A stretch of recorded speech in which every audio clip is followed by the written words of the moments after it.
Welcome to Trinity series ప్రియులారా. ఈ సిరీస్లో మనం త్రిత్వాన్ని గురించి తెలుసుకుందాం. ఇంగ్లీష్లో త్రిత్వాన్ని ట్రినిటీ అంటారు. ఈ త్రిత్వం అనే పదం రెండు పదాల ద్వారా కలయికతో వచ్చింది. త్రిత్వంలో తత్వం, అంటే ముగ్గురు, తత్వం అంటే స్థితి అని అర్థం. ఇంగ్లీష్లో ఎసెన్స్ అంటాము. ఈ త్రిత్వంలో ముగ్గురు ఎవరంటే తండ్రి, కుమారుడు, పరిశుద్ధాత్మ. అదేవిధంగా ఈ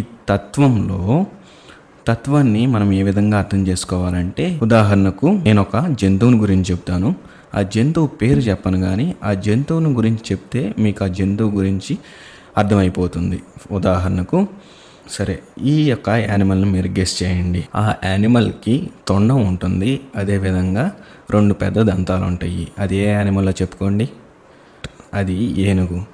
మీకు ఎలా తెలిసింది ఏనుగని అంటే, దాని ఉన్న లక్షణాలు, దానికి ఉన్న శరీరంలో ఉన్న వాటిని చూసి మనము ఇది కనిపెట్టి మనం ఏనుగు అని చెప్పాము. అదేవిధంగా నువ్వు ఒకరిని దేవుడు అని అనాలంటే ఆ దేవునిలో కూడా కొన్ని క్వాలిటీస్ అనేవి ఉండాలి. ఆ క్వాలిటీస్ అనేదాన్ని ఎసెన్స్ అంటాము. అసలు దేవుడు అంటే ఎవరు, ఎవరిని దేవుడు అనాలి మనం అనే విషయాన్ని చూద్దాము. అసలు మనం దేవుడని ఎవరిని అనాలి? దేవుడికి ఉండే లక్షణాలు ఏంటి అంటే, ఎవరిని దేవుడు అనాలంటే ఆయనకి ఆదియు అంతము లేనివాడై ఉండాలి ఫస్ట్. రెండోది, ఆయన సర్వవ్యాపి, సర్వజ్ఞాని, సర్వశక్తిమంతుడై ఉండాలి. దాని తర్వాత దేవునిలో చంచలత్వం, అంటే ఆయనలో ఎటువంటి చేంజ్ అనేది ఉండకూడదు. దాని తర్వాత ఆయన దేని మీద ఆధారపడని వాడుగా ఉండాలి. అదేవిధంగా ఆయన ఒక్కటిగా ఉండాలి కదా. ఇవన్నీ కానీ మనం ఒక వ్యక్తిలో చూస్తే అది మనం ఆయన్ని దేవుని అంటాము.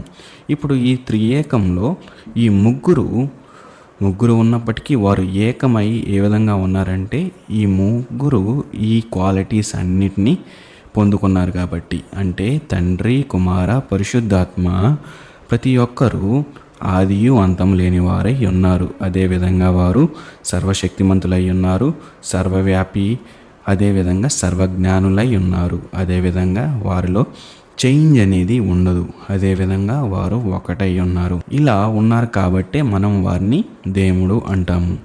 ముగ్గురు ఉన్నారు కానీ వారు ఒకరే అయి ఉన్నారు.